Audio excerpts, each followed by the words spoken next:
ஒரு அற்புதமான ஒரு மூலிகை குளியல் பவுடர் தான் சொல்ல போறேன். ஸோ இதை நீங்க எந்த ரேஷியோல எடுக்கணும், ஏன் எடுக்கணும் அப்படிங்கிறத இந்த பதிவுல வந்து நம்ம பார்ப்போம். ஸோ இதுல ஃபர்ஸ்ட் என்ன அப்படின்னு பாத்தீங்கன்னா பாசிப்பயிறு, பச்சைப்பயிறு, இதுதான் இதோட பேஸ். கிட்டத்தட்ட ஒரு 500 கிராம் வந்து எடுக்கிறோம். அடுத்தது என்ன அப்படின்னா வெட்டி வேர், விளாமிச்சு வேர். ஸோ இந்த வெட்டி வேர், விளாமிச்சு வேர் இது ரெண்டையுமே வந்து 200 கிராம் வந்து எடுத்துக்கிறோம். அடுத்து கிச்சலி கிழங்கு, கோரைக்கிழங்கு. அடுத்த 6வது நம்ம எடுக்கக்கூடியது என்ன அப்படின்னு பாத்தீங்கன்னா சந்தன சிராய் வந்து யூஸ் பண்றோம். தயவு செய்து யாரும் சந்தன பவுடர் வாங்கி யூஸ் பண்ணிடாதீங்க. அடுத்து 7வது முக்கியமானது என்ன அப்படின்னு பாத்தீங்கன்னா கருஞ்சீரகம், கார்போகரிசி. கருஞ்சீரகம் வந்து எவ்வளவு எடுக்கணும் அப்படின்னா அது ஒரு 50 கிராம் எடுக்கணும். கார்போகரிசி ஒரு 50 கிராம் எடுக்கணும்.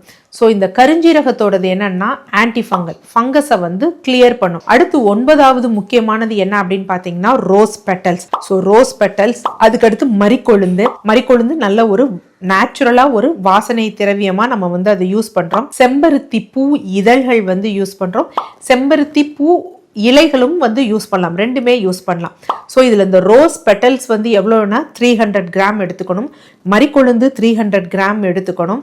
செம்பருத்தி பூ இதழ் பிளஸ் அந்த பெட்டல்ஸ் இதுவும் சேர்த்து இந்த காம்பினேஷன் 300 கிராம். ஏன்னா நமக்கு நல்ல ஒரு நுரையாட்டம் வர்றதுக்காக நம்ம இதை யூஸ் பண்ணுறோம். இதனுடன் என்ன அப்படின்னா உலர்ந்த ஆரஞ்சு தோல் வந்து யூஸ் பண்ணுறோம். ஸோ இந்த பிக்மெண்டேஷன் நார்மலாகவே நமக்கு வந்து ஸ்கின் லைட்டனிங்காக வந்து யூஸ் பண்ணும். ஸோ இந்த 12 பொருள்களும் நம்ம சொன்ன லெவலில் வந்து எடுத்துட்டு ஆரஞ்சு தோல் வந்து எவ்வளோ எடுத்துக்கணும்னா அதுவும் உலர்ந்தது, அதாவது நிழல்லையே காய வச்சது ஒரு 200 கிராம்ஸ் எல்லாம் நல்லா அரைச்சி இந்த பவுடரை யூஸ் பண்ணிக்கணும். ஸோ இந்த பவுடரை என்ன பண்ணணும்னா குளிக்கும் பொழுது கொஞ்சம் தேவைப்பட்ட ரோஸ் வாட்டரோட சேர்த்து மிக்ஸ் பண்ணிவிட்டு நம்ம குளிச்சுட்டு உடம்புல வந்து நம்ம தேய்ச்சிக்கணும். தேய்ச்சிட்டு ஒரு 5 மினிட்ஸ்லேருந்து ஒரு 7 மினிட்ஸ் வரைக்கும் விட்டுட்டு அதுக்கப்புறம் தேய்ச்சி குளிச்சோம் அப்படின்னா நல்லா ஃப்ரெஷ்அப் ஆகும்.